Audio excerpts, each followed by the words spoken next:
Today, we have to do a very important topic, that is application of Gauss law. But before we start application of Gauss law, we have to study about this topic, that is continuous charge distribution. Now, I will give you an example with the help of which you can understand what is continuous charge distribution. Let us say there is a wire, okay, straight wire, and is having a charge of around 10 coulomb. Okay, these are just assumptions. It has charge of 10 coulomb and it is uniformly distributed all over. This 10 coulomb charge is uniformly distributed all over this wire. Let us say it is a wire and a charge of 10 coulomb is uniformly distributed over it. Now suppose or assume the length of this wire, the length of this wire is 10 meter. Length of wire is 10 meter. Now, if I ask what would be the charge on 1 meter wire, the answer would be very straightforward. It would be 1 coulomb. That at every 1 meter, the wire has charge of 1 coulomb. Now, this 1 coulomb is the charge distribution for this body. And in this case, the body is linear. So we can have around 3 types of surface charge distribution. The first one would be linear charge density. So we can write down that first one is linear charge density. As the name suggests, linear charge density, it would be calculated where the body shape is linear. For example, a straight wire. So linear bodies would be having linear charge density. It is denoted by symbol lambda, and its formula would be total charge, that can be Q, divided by total length. This would be the formula of linear charge density. Now suppose if there is a circle, let us say a circle, and its area is around 20 meters square and it has 20 coulomb charge. So the charge distribution per area would be how much? You can calculate it by dividing by total charge divided by total area. So similarly, we can have a second charge distribution known as surface charge density.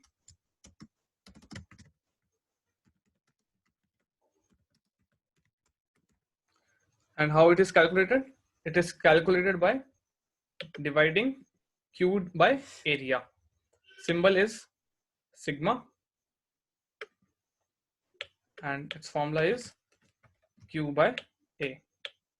Total charge of the body and divided by total area of the body.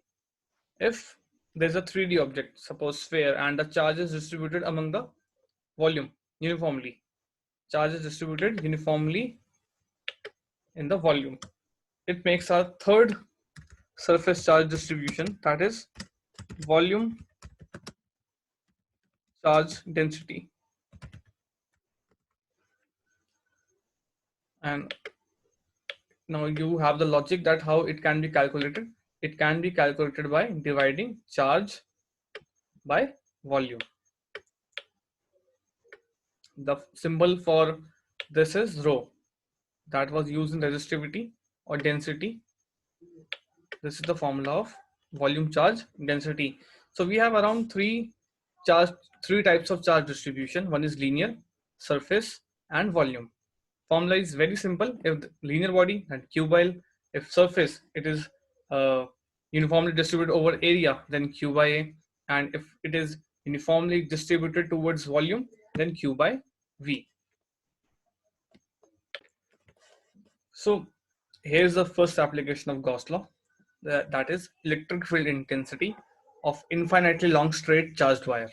So I've made a wire over here. I've given it a positive charge and I've cut a portion L, length L of that infinite long wire.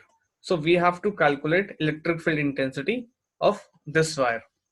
So the first step that we have to take here is that we have to draw a surface over here, an imaginary surface around which we are going to calculate the electric flux, and that Gauss law will help us to find the electric field intensity of this long straight charged wire. So the figure that we are going to take here is a cylinder, and such imaginary surface for which you calculate electric flux is known as Gaussian surface. So I'm just making a cylinder over here.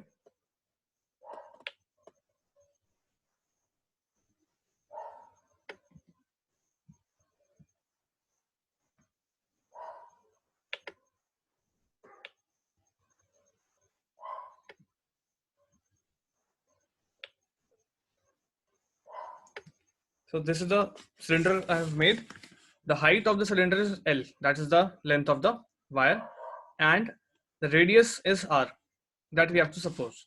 Now, second thing, as I told you in the last video about the area vector, that area vector is something that represents the whole area.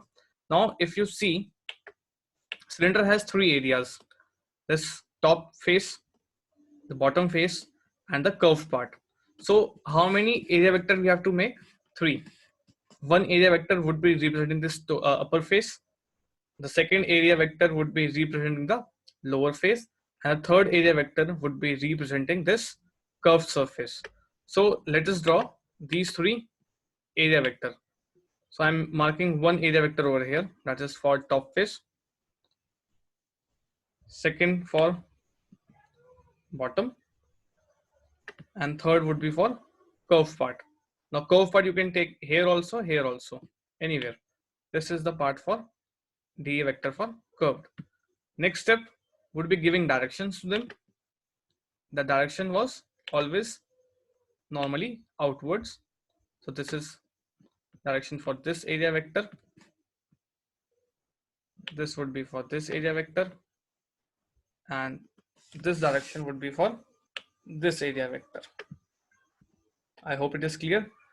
Next thing, you have to give direction to electric field. Now electric field would be, as it is a positive wire here, so direction would be outward. This would be direction of electric field. This would be direction of electric field over here. And similarly here direction would be like this, electric field outwards. You can give name in diagrams that it is E, that is electric field, direction of electric field. This is also E.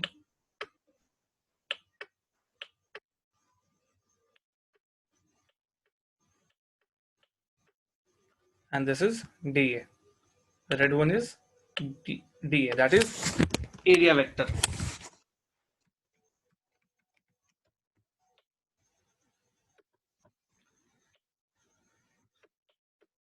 Right, I'm not writing on every part. You can write that red ones are dA vector.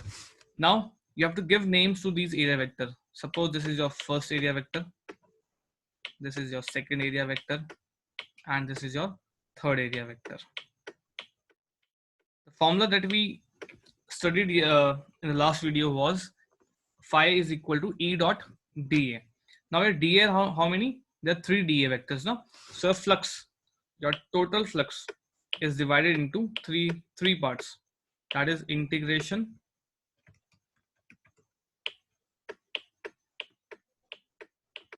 E dot dA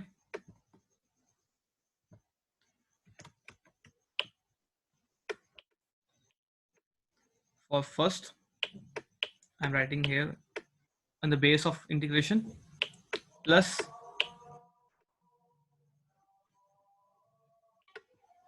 E dot dA for second, E dot dA for third. Now dot product opens in E dA cos theta. Theta. Now see the theta. In first part, theta is 90. In second part, theta would be 0 degree. And in third part, theta would be again 90 degree. And cos 90 is 0. So this part, first part and the third part would be neglected because they become 0 because cos 90 is 0. So you're only left with E dot dA of second part, and that become phi is equal to E dot dA, that is E is constant, it comes outside of integration. You're only left with dA, and integration of dA is A. So E into A. Now area. Now the topic is area. What area was this dA representing? This dA was of second part and it was representing the curved part of the cylinder. And for the curved part, area is 2 pi RH. Here we don't have H, we have L. So it become E into 2 pi R L. This can be your first equation. You can mark it for first equation. Now you have to use Gauss law. And for what was according to Gauss law? According to Gauss law was phi is equal to 1 by epsilon naught into Q. Now if you remember in the earlier topic today, what we discussed about linear charge distribution, where Q was, sorry, lambda was Q by L. So if lambda was Q by L, then Q would be lambda L. So from that part, we are calculating the value of electric charge in this wire. That would be lambda into L. Let this be your second equation. Now we have to compare first and second equation because this is also flux. This is also flux. So on comparing, what will you get? That E into 2 pi RL is equal to 1 by epsilon naught into lambda L. Now you have to just solve and find electric field intensity, that's E. So L and L cancel. So you are only left with E is equal to lambda by 2 pi R epsilon naught. Yes, this is the formula of electric field intensity due to a long straight charged wire, lambda by 2 pi R epsilon naught. The important thing to remember is that it does not depend on the length of the wire.